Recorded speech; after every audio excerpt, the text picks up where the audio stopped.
基本校正，第二个是创意。好，底下的东西我们再看看我们用得到用不到。会基本上会比较基本调的就是这两个。好，创意、基本校正，创意、基本校正，就这两个。那我们先从基本校正开始哦。你们对色温有概念了，对不对？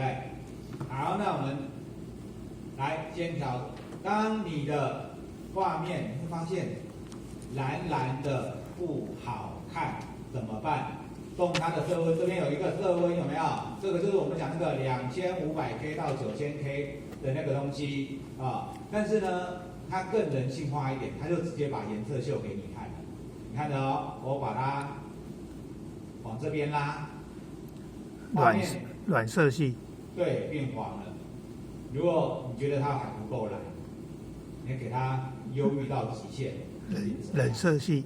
啊，就你拍的时候，你的色温设错了，都可以救回来，啊，然后下面这一个这一个东西你不要随便拉它，因为它会有一点变色，有没有怪怪的？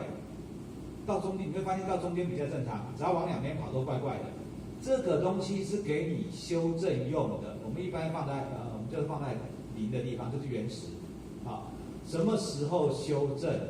就是应该你拍的影片，绝大多数正常状况不会偏红，但是会偏绿。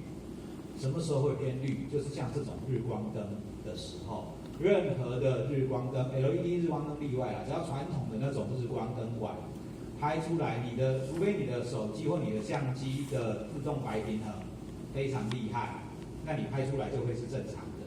可是，一般在这种日光灯下面拍出来的影像都会偏绿。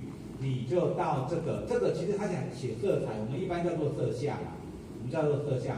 你那个偏绿的东西，你就往右边调，不要调多，你大概就是调在差不多15到20左右，它就会把你那个绿的那个画面去掉了。好不好？来，我们这边你就试试看，不见得要用这只乌龟啦，你就先用别的影片也可以试试看，调色温、色相，它们有什么效果 ？OK。